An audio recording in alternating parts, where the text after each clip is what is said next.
जय हिंद दोस्तों, मैं हूं आपका दोस्त अजीत और स्वागत है एक बार फिर से आपके अपने YouTube चैनल स्टडी प्लेटफॉर्म में।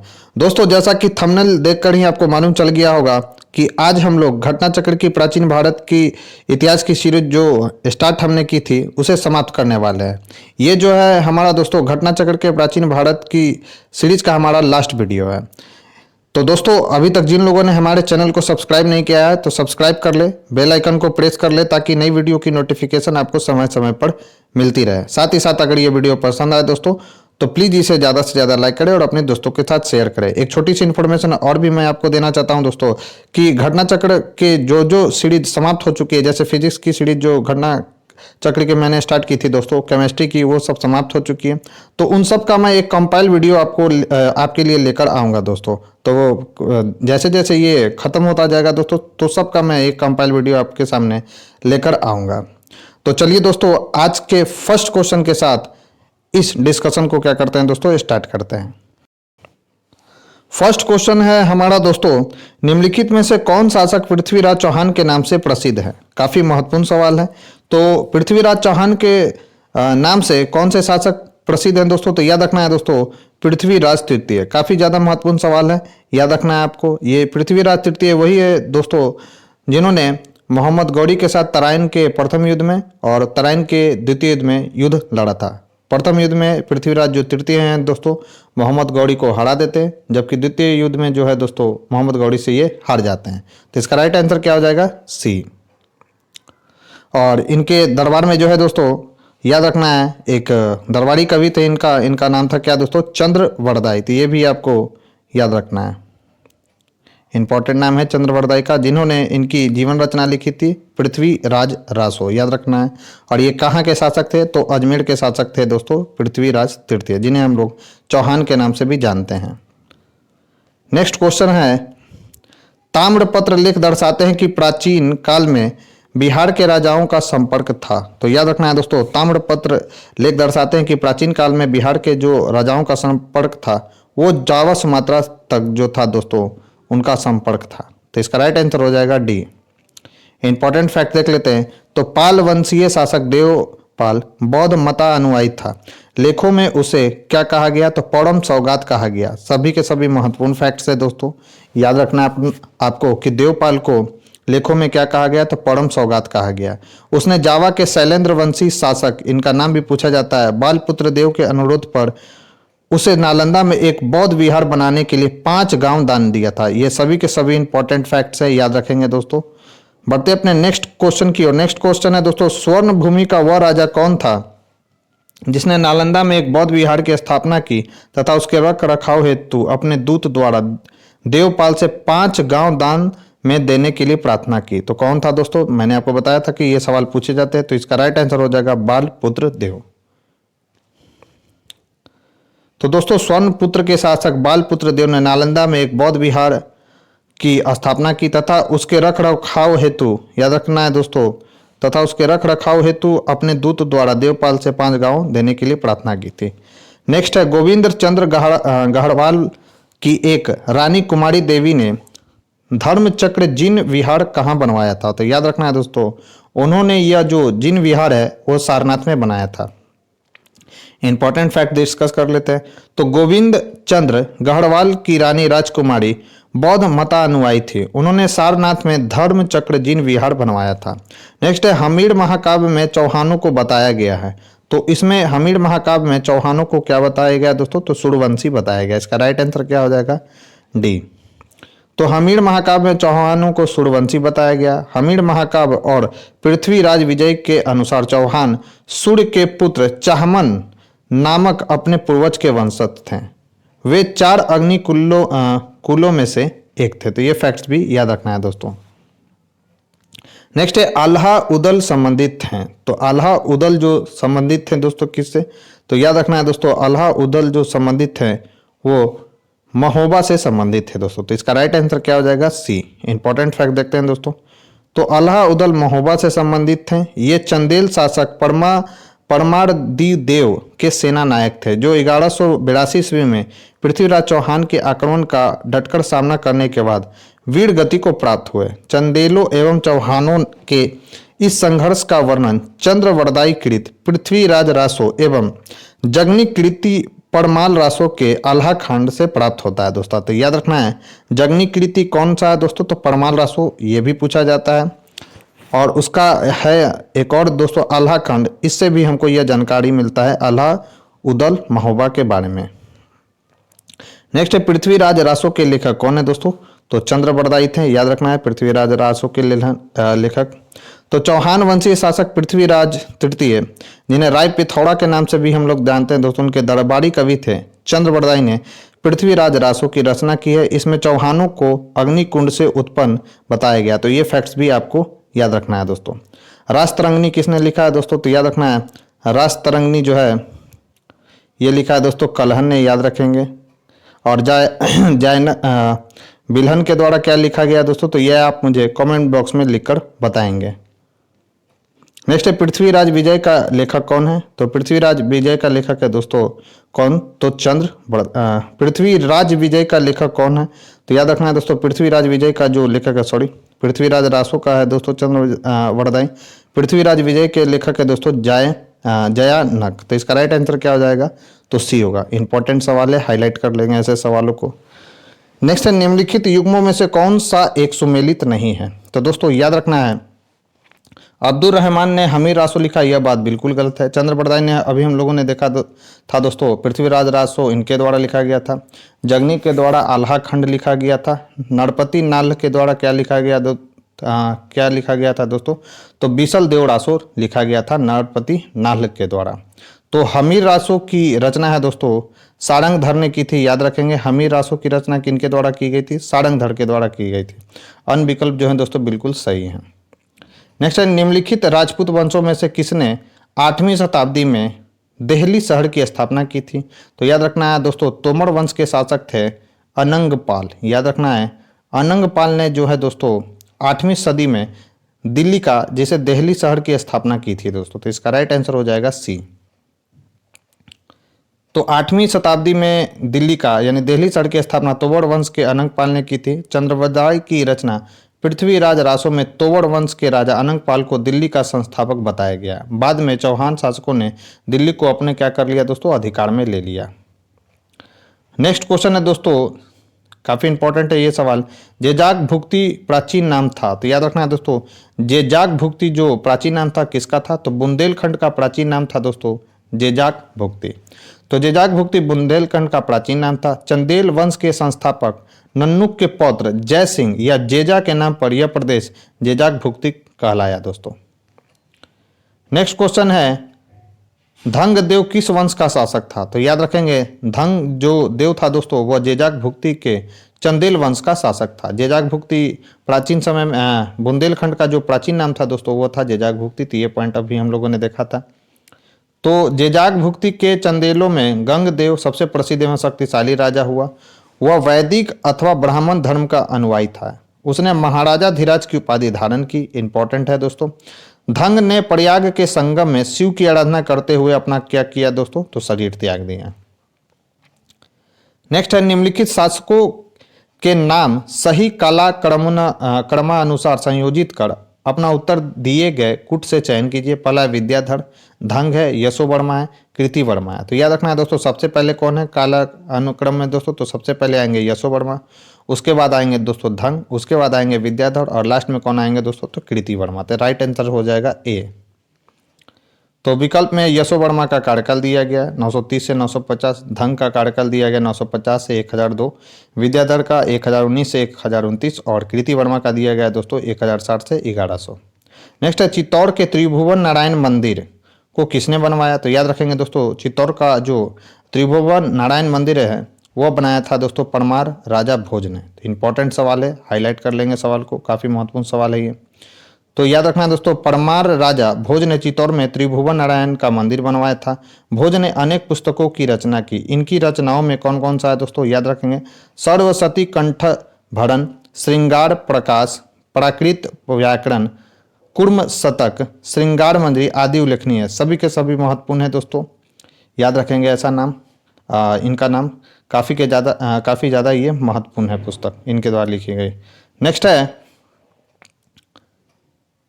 पुंड्रवर्धन भुक्ति अवस्थित थी? तो याद रखना है पुंड्रवर्धन जो भुक्ति थी दोस्तों वह कहाँ पर अवस्थित थी? तो वह थी उत्तर बंगाल में दोस्तों। तो इसका राइट आंसर हो जाएगा ए। तो प्राचीन काल में पुंड्रवर्धन भुक्ति उत्तर बंगाल के क्षेत्र में अवस्थित थी। पाल, चंद्र एवं सेन राजवंशों के युग में इसके क्षेत्राधिकार का विस्तार उत्तर बंगाल के बाहर भी था दोस्तों। नेक्स्ट है पाल वंश का संस्थापक कौन था? तो गोपाल जो थे दोस्तों वे पाल वंश के संस्थापक थे। तो इसका राइट आंसर हो जाएगा सी। तो पाल वंश का संस्थापक गोपाल था। पाल वंश एक क्षत्रिय वंश था, याद रखना। वह बौद्ध मतानुयायी था तथा नालंदा में उसने एक विहार का निर्माण कराया था। नेक्स्ट है दोस्तों उदंतपुरी शिक्षा केंद्र निम्न से किस राज्य में अवस्थित था? तो यह अवस्थित है दोस्तों बिहार में। और इसे उदंतपुरी को किसने बनाया था दोस्तों? तो पाल वंश के संस्थापक गोपाल ने इसका निर्माण कराया था। तो ये फैक्ट्स भी आपको ध्यान रखना है। तो उदंतपुरी जिसे उदनापुर भी कहा गया, ये फैक्ट्स भी याद रखना है दोस्तों। बीपीएससी में अगर एग्जाम देने जाने हो तो ये सब फैक्ट्स आपको याद रखना चाहिए। प्राचीन काल में एक प्रमुख शिक्षा केंद्र था, वह बिहार राज्य में अवस्थित था। इसकी स्थापना पाल वंश के प्रथम शासक गोपाल ने की थी दोस्तों। नेक्स्ट है निम्नलिखित में से किसने सोमपुर महाविहार का निर्माण कराया था? तो वह था दोस्तों धर्मपाल। धर्मपाल ने सोमपुर महाविहार की स्थापना करवाया गया था दोस्तों धर्मपाल के द्वारा।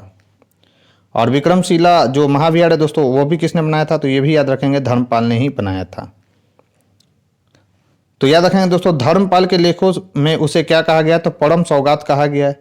उसने विक्रमशिला तथा सोमपुरी जिसे पहाड़पुर के नाम से भी जाना जाता है दोस्तों प्रसिद्ध विहारों की स्थापना की थी। उसकी राजसभा में प्रसिद्ध बौद्ध लेखक याद रखना है हरिभद्र निवास करता था। तारानाथ के अनुसार उसने 50 धार्मिक विद्यालयों की स्थापना करवाई थी, किंतु राजा के रूप में उसमें धार्मिक सहिष्णुता एवं कट्टरता नहीं था दोस्तों। नेक्स्ट है विक्रमशिला नामक प्राचीन विश्वविद्यालय की स्थापना बंगाल के किस शासक ने की थी दोस्तों? तो उसका नाम है धर्मपाल। राइट आंसर हो जाएगा दोस्तों ए। गोपाल ने कौन सा किया था दोस्तों? तो याद रखेंगे उदंतपुरी महाविहार की स्थापना पाल वंश के संस्थापक थे दोस्तों, उन्हीं के द्वारा करवाया गया था।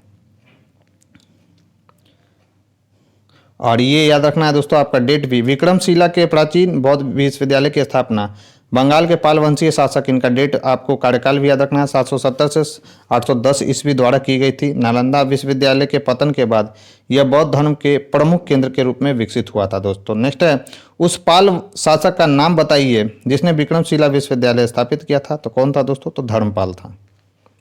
नेक्स्ट है विक्रमशिला महाविहार की स्थापना किस वंश के शासक द्वारा करवाई गई थी? तो पाल वंश के शासक के द्वारा। कौन था शासक दोस्तों? तो धर्मपाल। उदंतपुरी का निर्माण किसने कराया? तो याद रखेंगे दोस्तों गोपाल ने। नेक्स्ट है निम्नलिखित में से किस शासक ने विक्रमशिला विश्वविद्यालय की स्थापना करवाई थी दोस्तों? तो याद रखना है धर्मपाल। काफी बार यह सवाल पूछा गया दोस्तों, तो याद रखेंगे। नेक्स्ट है प्राचीन भारत के एक महान शिक्षा केंद्र विक्रमशिला महाविहार की स्थापना किसने की? सेमी क्वेश्चन है, धर्मपाल ने। नेक्स्ट क्वेश्चन है दोस्तों निम्नलिखित में से कौन विक्रमशिला विश्वविद्यालय के संस्थापक था? यह भी सेम क्वेश्चन है दोस्तों, धर्मपाल। नेक्स्ट है विक्रमशिला विश्वविद्यालय इनमें से आज के किस राज्य में अवस्थित है? तो बिहार राज्य में अवस्थित है दोस्तों, याद रखेंगे। तो पाल वंश के शासक धर्मपाल ने 8वीं शताब्दी में बिहार राज्य के भागलपुर में विक्रमशिला विश्वविद्यालय की स्थापना की थी। यहाँ बौद्ध धर्म और दर्शन के अतिरिक्त न्याय, तत्वज्ञान, व्याकरण आदि की शिक्षा दी जाती थी। इस विद्यालय से संबंध विद्वानों में रक्षित, याद रखना है दोस्तों, जेतारी, विरोचन, रत्नाकर, शांति, ज्ञानश्री, दीपंकर आदि के नाम से प्रसिद्ध हैं। दीपंकर ने लगभग 200 ग्रंथों की रचना की है दोस्तों। 1193 ईस्वी से लेकर 1202 ईस्वी के मध्य में बख्तियार खिलजी ने इस महाविद्यालय को क्या किया था दोस्तों? तो नष्ट कर दिया था। नेक्स्ट निम्नलिखित में से किस या किन राजा या राजाओं को जनता द्वारा प्रत्यक्ष रूप से चुना गया था? तो याद रखना है दोस्तों किन को चुना गया था? तो याद रखना है 2 और 4 यानी गोपाल और नंदी वर्मन पल्लव मल को जो है दोस्तों जनता के द्वारा प्रत्यक्ष रूप से चुना गया था। तो इसका राइट आंसर हो जाएगा दोस्तों सी। जबकि हर्षवर्धन और यशोवर्मन जो थे दोस्तों ये जो थे इनको जनता के द्वारा नहीं चुना गया था, बल्कि ये उत्तराधिकार के थ्रू जो है दोस्तों गद्दी पर आए थे। तो पाल वंश के संस्थापक गोपाल एवं पल्लव शासक नंदी वर्मन पल्लव मल को जनता द्वारा प्रत्यक्ष रूप से चुना गया था। धर्मपाल के खालिमपुर अभिलेख से याद रखना है दोस्तों, धर्मपाल के खालिमपुर अभिलेख किससे संबंधित है? धर्मपाल से सवाल बन सकता है कि मत्स्य न्याय से छुटकारा पाने के लिए प्रकृतियों यानी सामान्य जनता ने गोपाल को लक्ष्मी की बाह ग्रहण कराई। पल्लव शासक परमेश्वरम की आकस्मिक मृत्यु के उपरांत कांची के लोगों ने उससे वंश के एक शाखा के राजकुमार नंदी वर्मन पल्लव मल को शासक के रूप में चुना था। यह हिरण्य वर्मा का क्या था दोस्तों, तो पुत्र था। नेक्स्ट है, निम्नलिखित स्थानों में से कौन सा स्थान पूर्व मध्य काल में शिक्षा का केंद्र नहीं था, तो नालंदा दिया गया दोस्तों, विक्रमशिला दिया गया, तो ये तो केंद्र था।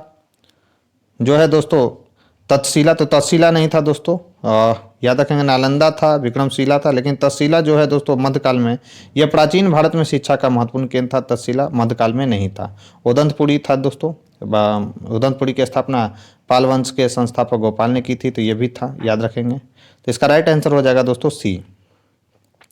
अब इंपॉर्टेंट फैक्ट देखते हैं दोस्तों, तो वर्तमान पाकिस्तान के रावलपिंडी जिले में स्थित तक्षशिला प्राचीन समय में गंधार राज्य की राजधानी थी। प्राचीन काल में तक्षशिला शिक्षा का प्रसिद्ध केंद्र था। यहाँ अध्ययन के लिए दूर दूर से विद्यार्थी आते थे, जिनमें राजा तथा सामान्य जन दोनों ही सम्मिलित थे। कौशल के राजा प्रसेनजीत, याद रखना है। बिंबिसार का राजवैद्य जीवक, सभी के सभी इंपॉर्टेंट नाम है। कनिष्क का जो राजवैद्य था दोस्तों, जिसका नाम था चरक, बौद्ध विद्वान वसुबंधु, चाणक्य आदि ने यहीं से शिक्षा प्राप्त की थी। बौद्ध साहित्य से पता चलता है कि यह वैदक और धनुर्विद्या की शिक्षा के लिए विश्व प्रसिद्ध था। तो ये दोनों याद रखना है कि जो तक्षशिला विश्वविद्यालय था, महाविहार था दोस्तों, वह वैदक और धनुर्विद्या के लिए पूरे विश्व में फेमस था। 5वीं सदी के मध्य गुप्तों के समय में नालंदा स्थित विश्वविद्यालय अस्तित्व में आया। सर्वप्रथम कुमारगुप्त प्रथम ने नालंदा बौद्ध विहार को दान दिया और बाद में बुद्धगुप्त, तथागत गुप्त तथा बालद्वितीय नामक गुप्त शासकों ने भी इस विहार को दान दिया। पाल वंश के शासक धर्मपाल ने 8वीं शताब्दी में बिहार राज्य के भागलपुर में विक्रमशिला विश्वविद्यालय की स्थापना की। पाल वंश के काल में उदंतपुरी में भी एक विश्वविद्यालय की स्थापना की गई, जिसकी स्थापना किसने कराया था दोस्तों, याद रखेंगे गोपाल ने कराया था। ये सभी के सभी काफ़ी ज़्यादा महत्वपूर्ण फैक्ट्स है दोस्तों, आपको इनका नाम ध्यान रखना है। दोस्तों अगर ये वीडियो आपको पसंद आ रही हो, वीडियो का कंटेंट आपको पसंद आ रहा हो, तो प्लीज़ इस वीडियो को ज़्यादा से ज़्यादा लाइक कर दीजिएगा और अपने दोस्तों के साथ शेयर कर दीजिएगा।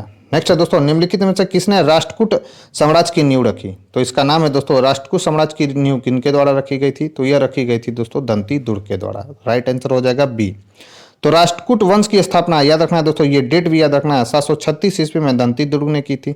दंती दुर्ग के संबंध में कहा जाता है कि उज्जैनी में उसने हिरण्यगर्भ, यानी हिरण्यगर्भ का अर्थ क्या होता है दोस्तों, महादान, यह करवाया था। नेक्स्ट है, निम्नलिखित में से किसने हिरण्यगर्भ धार्मिक कार्य किया था, तो वह था दोस्तों कौन, राष्ट्रकूट वंश का संस्थापक दंती दुर्ग। तो राइट आंसर हो जाएगा सी।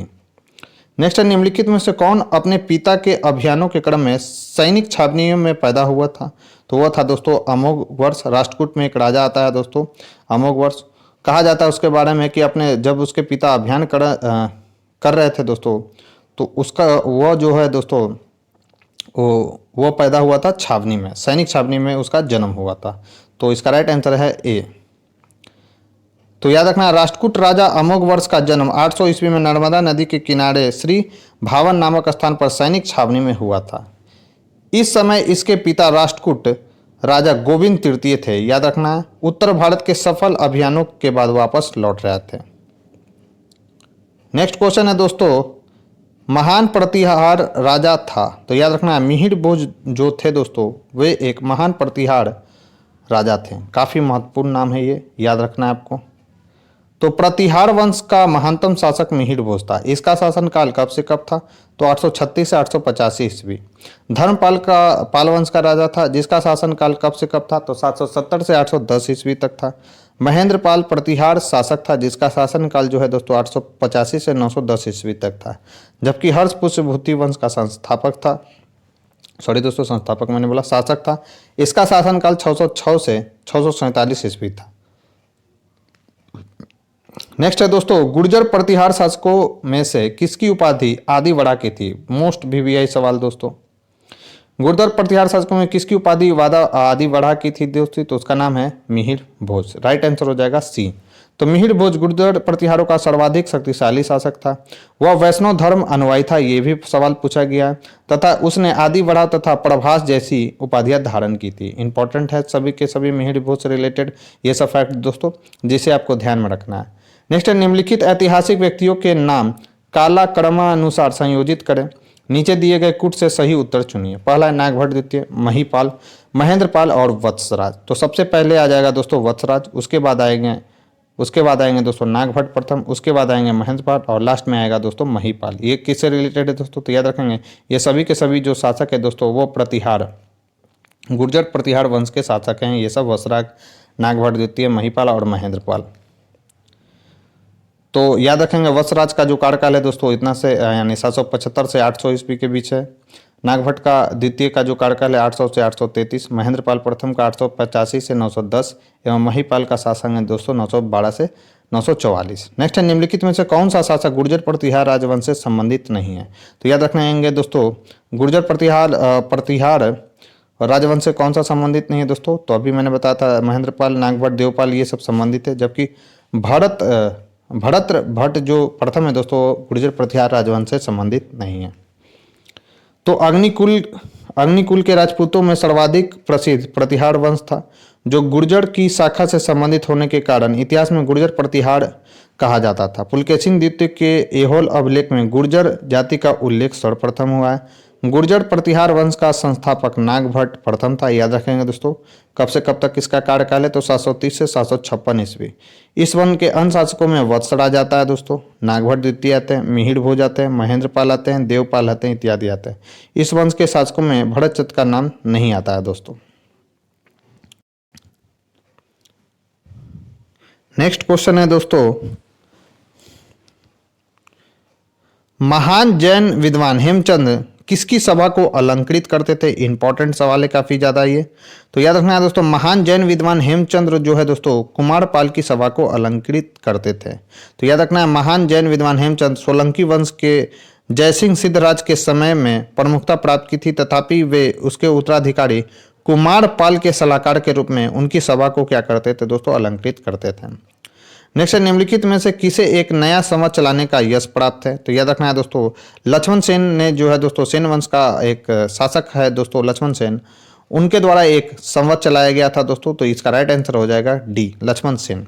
लक्ष्मण सेन सेन वंश के शासक थे, उन्होंने 28 वर्षों तक शासन किया। याद रखना है इनके द्वारा एक संवत चलाया गया जिसे हम लोग लक्ष्मण संवत के नाम से जानते हैं दोस्तों। नेक्स्ट है लक्ष्मण संवत का प्रारंभ निम्नलिखित में से किस वंश द्वारा किया गया था? तो सेन वंश के एक शासक थे दोस्तों लक्ष्मण सेन, उन्हीं के द्वारा लक्ष्मण संवत चलाया गया था। तो राइट आंसर हो जाएगा डी।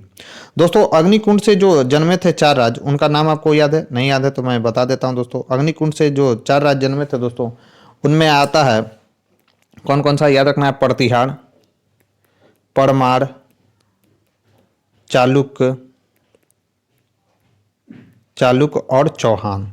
याद रखना है दोस्तों ये अग्निकुंड से जन्मे 4 राजवंश है। तो प्रतिहार, परमार, चालुक और चौहान दोस्तों याद रखना है, इनका भी नाम पूछा जाता है।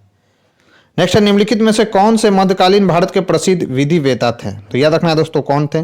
तो विज्ञानेश्वर थे एक विधि वेता, फिर थे दोस्तों हिमाद्री और लास्ट थे दोस्तों जीमूत वाहन। ये सभी के सभी जो थे दोस्तों व्यक्ति वे एक विधि वेता थे यानी विधि के जानकार व्यक्ति थे दोस्तों। तो इनका नाम आपको याद रखना है।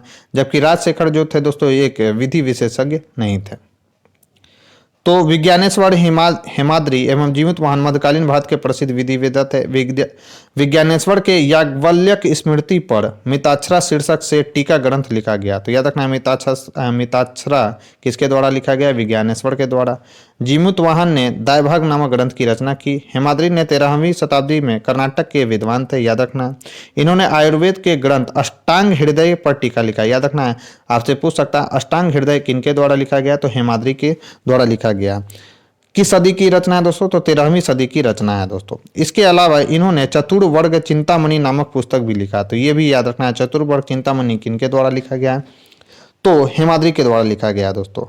तथा राज्य कार्यों के लिए नियमों पर भी पुस्तक लिखे। अतः यह भी मध्यकालीन विधि वेता थे। राजशेखर गुर्जर प्रतिहार शासक महेंद्रपाल प्रथम एवं उसके पुत्र महीपाल के दरबार में रहते थे। उन्होंने क्या क्या लिखा? सारे के सारे इंपॉर्टेंट नाम है। कर्पूर मंजरी, काव्य मीमांसा, विद्धशाल भंजिका, बाल रामायण, भुवन कोश, हरविलास जैसे ग्रंथों की रचना की। सभी के सभी ग्रंथ जो राजशेखर के द्वारा लिखे गए हैं दोस्तों वो काफी ज्यादा महत्वपूर्ण है, इन्हें आपको ध्यान में रखना है। नेक्स्ट क्वेश्चन है दोस्तों, महान संस्कृत कवि एवं नाटककार राजशेखर निम्न में से किसके दरबार से संबंधित थे? तो याद रखना है दोस्तों, वे महिपाल के दरबार में भी रहते थे और महेंद्रपाल प्रथम के भी दरबार में रहे थे दोस्तों। कौन? नाटककार थे राजशेखर। तो इसका राइट आंसर बी और सी दोनों होगा। फिर सूची 1 को सूची 2 से मिलान करना है। प्रतिहार है, चोल है दोस्तों, परमार है और सोलंकी है। तो याद रखना है प्रतिहार, इसका देख लिया जाए तो इसका आंसर है दोस्तों डी, यानी फर्स्ट का द है। प्रतिहारों का जो शासन था दोस्तों वो कन्नौज पर था। 2 का अ है, यानी चोल का शासन जो था दोस्तों तंजौर पर था। परमार का जो शासन था दोस्तों वो कहाँ पर था? तो याद रखने परमार का जो शासन था दोस्तों वह था धारा पे, और सोलंकी का था दोस्तों अहिलवाड़ पे। तो प्रतिहार का हो गया कन्नौज, चोल का हो गया तंजौर। तो याद रखेंगे प्रतिहार का हो गया कन्नौज, चोल का हो गया तंजौर, परमार का हो गया धारा और सोलंकी का हो गया दोस्तों अहिलवाड़। तो प्रतिहार वंश का संस्थापक नागभट्ट को माना जाता है, किंतु वास्तविक संस्थापक कौन था दोस्तों? तो वत्सराज। ये सवाल भी आता है। प्रतिहार वंश का सर्वाधिक महत्वपूर्ण शासक मिहिर भोज था। प्रतिहारों की राजधानी कन्नौज थी, याद रखना इसकी राजधानी थी दोस्तों कन्नौज। चोल साम्राज्य की स्थापना विजयालय ने की थी, इसकी राजधानी क्या थी दोस्तों? तो तंजौर जो थी चोलों की राजधानी थी। परमार वंश का वास्तविक संस्थापक जो था दोस्तों कौन था? तो सियक था, सियक द्वितीय था। परमारों की राजधानी क्या थी दोस्तों? तो याद रखना धारा थी। चालुक अथवा सोलंकी अग्निकुलीय राजपूत थे दोस्तों, जैसा कि मैंने आपको बताया था। इस वंश का संस्थापक मूल राज प्रथम था, याद रखना है। सोलंकियों की राजधानी क्या थी दोस्तों? तो अहिलवाड़ थी दोस्तों। नेक्स्ट है गुर्जर प्रतिहार वंश की स्थापना किसने की थी दोस्तों? तो नागभट्ट प्रथम ने की थी गुर्जर प्रतिहार वंश की स्थापना। तो अग्निकुल के राजपूत में सर्वाधिक प्रसिद्ध प्रतिहार वंश था। गुर्जरों की शाखा से संबंधित होने के कारण इतिहास में इसे गुर्जर प्रतिहार वंश के नाम से जाना जाता है। गुर्जर जाति का प्रथम उल्लेख पुलकेशिन द्वितीय के एहोल अभिलेख में हुआ है। तो ये फैक्ट्स भी आपको ध्यान में रखना है। बाणभट्ट के हर्षचरित में भी गुर्जरों का उल्लेख मिलता है। गुर्जर प्रतिहार वंश का संस्थापक नागभट्ट प्रथम था, याद रखना है। ग्वालियर अभिलेख से पता चलता है कि उसने मल्लेच्छ शासक की विशाल सेना को नष्ट कर दिया। ये फैक्ट्स याद रखना है आपको दोस्तों, जो संभवतः सिंध पर अरब का शासक था। इस प्रकार नागभट्ट ने अरबों के आक्रमण से पश्चिम भारत की रक्षा की। काफ़ी ज़्यादा महत्वपूर्ण सवाल है, याद रखना कि अरबों के आक्रमण से मध्यकाल में पश्चिम भारत की रक्षा किसने की? तो नागभट्ट प्रथम ने। नेक्स्ट क्वेश्चन है दोस्तों, राजवंश जो कन्नौज पर आधिपत्य स्थापित करने में त्रिकोणीय संघर्ष में उलझते थे कौन था दोस्तों? तो याद रखना है चोल थे दोस्तों, और चोल थे पाल, सॉरी गुर्जर थे दोस्तों, पाल थे और राष्ट्रकूट। ये त्रिपक्षीय संघर्ष में इन्होंने भाग लिया था। चोल का इसमें रोल नहीं था दोस्तों। तो इसका राइट आंसर हो जाएगा 2, 4 और 3। तो त्रिपक्षीय संघर्ष में किस राजवंश के राजाओं ने संघर्ष किया था, यानी भाग लिया था दोस्तों? तो हो जाएगा पाल, राष्ट्रकूट और गुर्जर। तो इसका राइट आंसर हो जाएगा 2, 3 और 4, यानी सी। तो हर्ष की मृत्यु के बाद कन्नौज विभिन्न शक्तियों के आकर्षण का केंद्र बन गया। इसे वही स्थान प्राप्त हुआ जो गुप्त युग तक मगध का था। इसे महोदय, महोदय श्री आदि नामों से अभिव्यक्त किया गया था, याद रखना है दोस्तों। अतः इस पर अधिकार करने के लिए 8वीं शताब्दी में 3 बड़ी शक्तियां पाल, गुर्जर प्रतिहार तथा राष्ट्रकूटों के बीच त्रिकोणीय यानी त्रिपक्षीय संघर्ष प्रारंभ हो गया, जो 8वीं-9वीं शताब्दी के उत्तर भारत के इतिहास का सर्वाधिक महत्वपूर्ण घटनाक्रम है। इस संघर्ष में अंततः कौन सफलता मिलती है? तो ये फैक्ट्स भी याद रखना है। अंततः कौन जीतते हैं दोस्तों? तो प्रतिहार जीतते हैं। नेक्स्ट है निम्नलिखित में से कौन त्रिकोणात्मक संघर्ष का हिस्सा नहीं था? तो याद रखना है दोस्तों कौन नहीं था? तो चोल जो थे दोस्तों, अभी सेमी क्वेश्चन हो गया, वह त्रिपक्षीय संघर्ष में भाग उन्होंने नहीं लिया था। महोदया किसका पुराना नाम है दोस्तों? तो महोदया जो है दोस्तों कन्नौज का पुराना नाम है। राइट आंसर हो जाएगा सी। नेक्स्ट है निम्नलिखित में से किसे नगर महोदय श्री के नाम से जाना जाता है? तो याद रखना है दोस्तों कन्नौज को नगर महोदय श्री के नाम से जाना जाता है। नेक्स्ट क्वेश्चन है निम्नलिखित में से कौन सही सुमेलित नहीं है? पूर्व मध्यकालीन उत्तर प्रदेश के सर दिया गया और उसकी वर्तमान स्थिति बताया गया। तो कोल या कोयल, वर्तमान में इसे अलीगढ़ नाम दिया गया। महोत्सव नगर को महोबा कहा गया। महोदय श्री को कन्नौज कहा गया। जेजाक जो भुक्ति है दोस्तों उसे कौशाम्बिक नहीं है, ये गलत हो। जेजाक भुक्ति के बारे में हमने क्या पढ़ा था दोस्तों? जेजाक भुक्ति जो है प्राचीन समय में बुंदेलखंड का नाम था दोस्तों जेजाक भुक्ति। तो इसका राइट आंसर हो जाएगा दोस्तों डी। नेक्स्ट निम्नलिखित में से निम्नलिखित में से किसने बंगाल में तोड़ी गई मस्जिद के पुनर्निर्माण के लिए आर्थिक सहायता प्रदान की थी?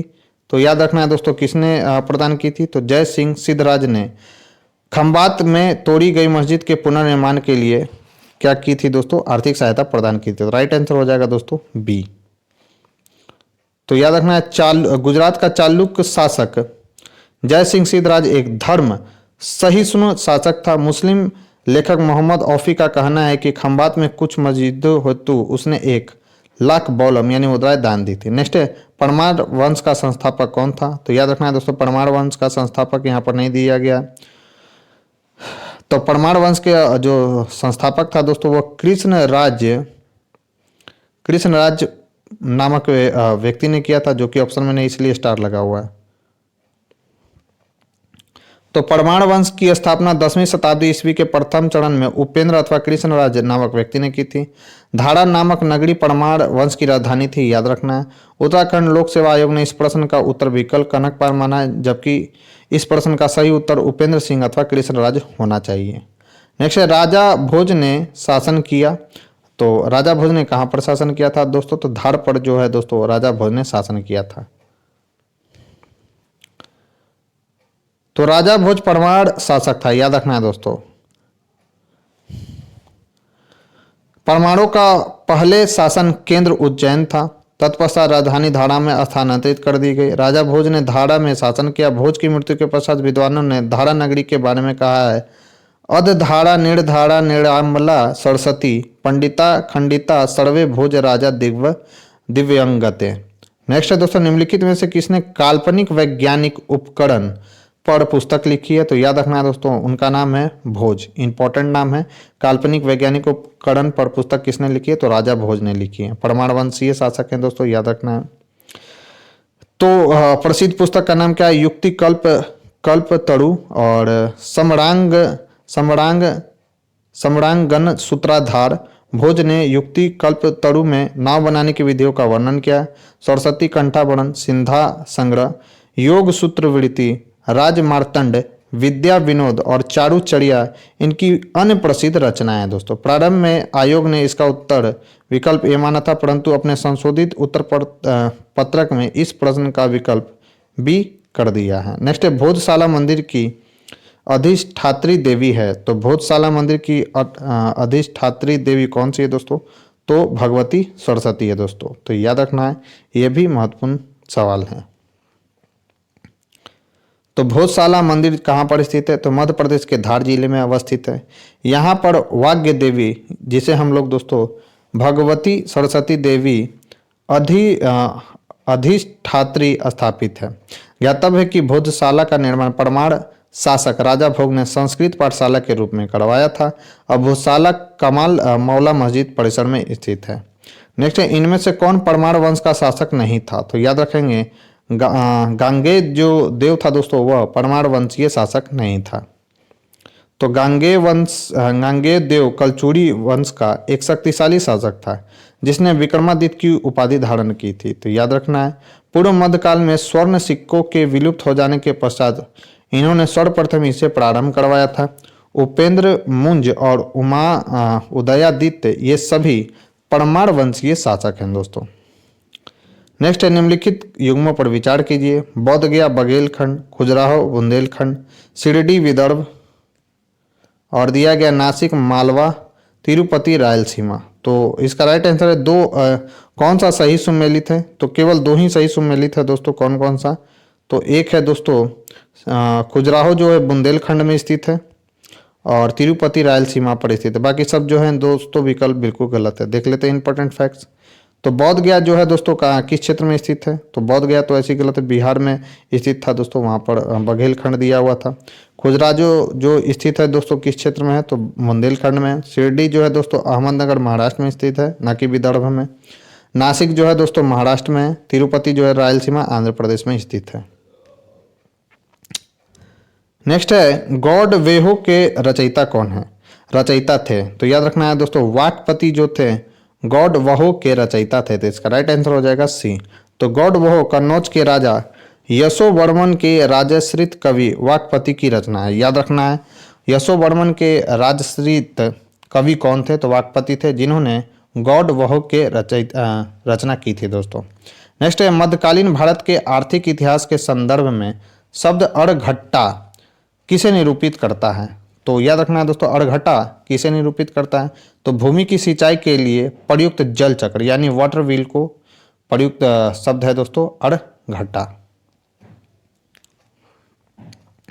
नेक्स्ट है, कश्मीर का अकबर नाम से प्रसिद्ध सुल्तान था। तो कौन था दोस्तों? तो याद रखेंगे, सुल्तान जैनुल अबादीन को कश्मीर का अकबर कहा जाता है।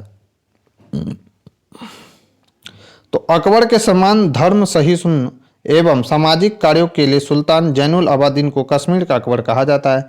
उसने संस्कृत के अनेक महत्वपूर्ण ग्रंथ का अनुवाद कराया था तथा श्री भट्ट और मंसूर बिन अहमद जैसे वैद्यों को संरक्षण भी प्रदान किया था दोस्तों। नेक्स्ट है, कश्मीर के शासक जैनुल उल अबादीन का वास्तविक नाम क्या था? तो ये भी इंपॉर्टेंट सवाल है दोस्तों।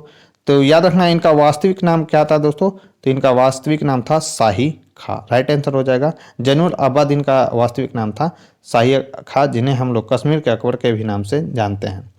तो 1420 ईस्वी में अली शाह का भाई शाही खां जैनुल अबादीन के नाम से कश्मीर के सिंहासन पर बैठा।